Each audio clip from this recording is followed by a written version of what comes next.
Hello dear friends, bye वाले गुरुजी channel पर आपका वेलकम है। फ्रेंड्स, आज की क्लास में एनसीईआरटी समरी का नेक्स्ट पार्ट लेकर आया हूं और इसमें हम जो वीडियो 11 पढ़ेंगे और इसके अंदर देखेंगे प्लांट किंगडम को।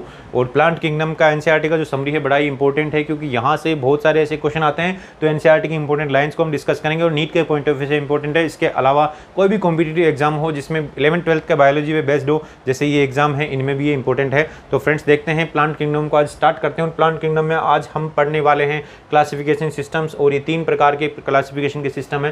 फर्स्ट जो टाइप है वो है आर्टिफिशियल सिस्टम ऑफ क्लासिफिकेशन।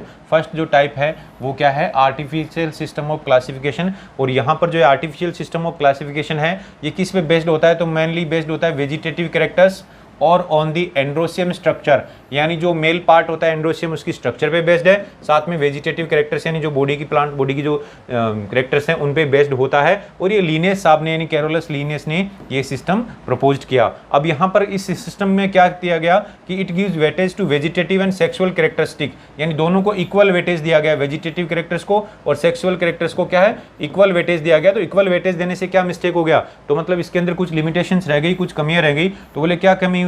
बोले वेजिटेटिव जो कैरेक्टर हैं वो तो आप कह सकते हैं अकॉर्डिंग टू एनवायरनमेंट चेंज हो सकते हैं। तो vegetative character are more easily affected by the environment, environment से इजीली अफेक्ट होते हैं। इसलिए क्या होगा?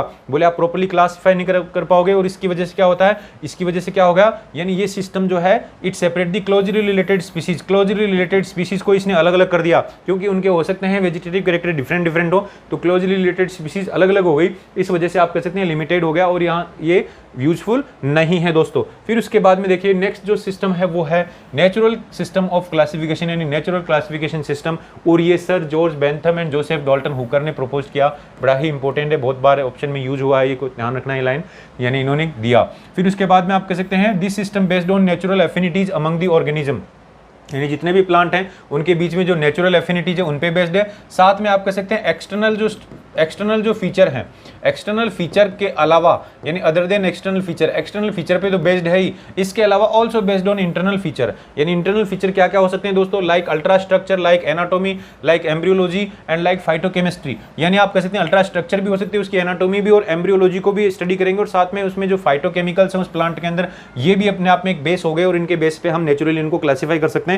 यहाँ थोड़ी सी चांसेस ऐसे हो गए कि आप इंटरनल स्ट्रक्चर को स्टडी करने से क्या हो गया? इंटरनल स्ट्रक्चर को एक्सटर्नल के साथ साथ में इंटरनल स्ट्रक्चर को स्टडी करने से क्या बेनिफिट हो गया कि अब क्लोजली रिलेटेड स्पीसीज अलग नहीं होंगी। लेकिन सबसे मोस्ट जो एक्सेप्टेबल सिस्टम है वो है फाइलोजेनेटिक सिस्टम ऑफ क्लासिफिकेशन, और यहाँ पर ये बेस्ड है इवोल्यूशनरी रिलेशनशिप पे, means how the plants evolved, यानी पहले कौन आया और उसके बाद में कौन इवॉल्व हुआ। यानी जो वेरियस ऑर्गेनिज्म है, वेरियस जो प्लांट्स हैं उनके बीच में आप कह सकते हैं क्या रिलेशन है, या फिर आप कह सकते हैं जो ऑर्गेनिज्म उनके बिटवीन जो इवोल्यूशन रिलेशन कैसे हैं, कैसे वो इवॉल्व हुए हैं। तो आप कह सकते हैं इसको फाइलोजेनेटिक रिलेशन को मोस्ट एक्सेप्टेड है, और इसके अकॉर्डिंग हम प्लांट किंगडम को यहाँ पर आप कह सकते हैं 5 डिविजन्स में क्लासिफाई कर सकते हैं। और ये जो 5 डिवीजन को हम स्टार्ट करने वाले हैं, पढ़ेंगे अगली क्लास में। तो फर्स्ट जो डिवीजन है वो है एल्गी यानी थैलोफाइट्स। फिर उसके बाद में है ब्रायोफाइट्स जिनको हम पढ़ेंगे। फिर उसके बाद में आप कह सकते हैं मोस्ट एडवांस, इनसे ज़्यादा एडवांस हो गए, और वो हैं टेरिडोफाइट्स।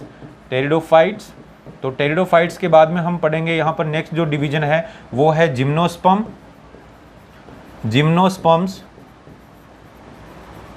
एंड देन उसके बाद में पढ़ेंगे एंजियोस्पर्म्स।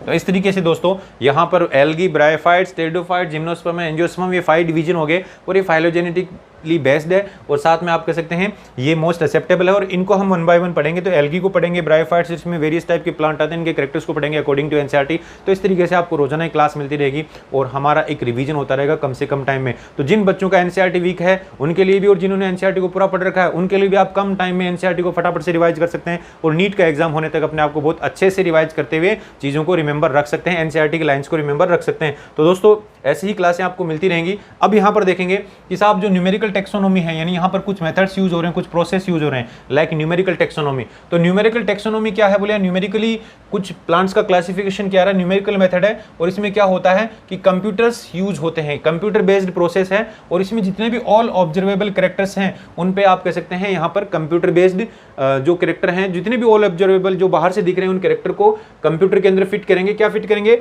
उन कैरेक्टर के लिए नंबर एंड कोड्स असाइन करेंगे, यानी number and codes are assign to all the characters, है ना, ऑब्जर्वेबल कैरेक्टर हैं उनको नंबर एंड कोड असाइन कर देंगे, and then data are then processed, फिर उसके बाद में प्रोसेसिंग की जाएगी। और इसकी वजह से क्या होगा? आप कह सकते हैं कि ईच जो कैरेक्टर है उसको यहाँ पर इक्वल इंपॉर्टेंस मिल गया है, और इस हिसाब से आप कह सकते हैं हंड्रेड्स ऑफ जो कैरेक्टर हैं, यानी same time hundreds of characters को हम एनालाइज कर सकते हैं। तो आप ये सोचिए कि एक जो प्लांट्स हैं उनके अंदर 100 ऑफ कैरेक्टर को कंपेरिजन कर लिया, तो जो आप कह सकते हैं 100 कैरेक्टर्स में से अगर 80 कैरेक्टर मिल गए या फिर 70 कैरेक्टर मिल गए जिन प्लांट्स में, तो हम ये कह सकते हैं कि 80-70% अगर कैरेक्टर मिल गए तो they are related to each other, तो हम कह सकते हैं उनको एक ग्रुप में रख सकते हैं। तो न्यूमेरिकल टेक्सोनोमी काफी हेल्प करती है क्लासिफाई करने में। ठीक ऐसे साइटोटेक्सोनोमी आल्सो हेल्प। साइटोटेक्सोनोमी कैसी करती है? बोलिए साइटोलॉजिकल इन्फॉर्मेशन पे बेस्ड है, based on the cytological information. बड़ी इंपॉर्टेंट लाइन है। साइटोलॉजिकल इन्फॉर्मेशन क्या है?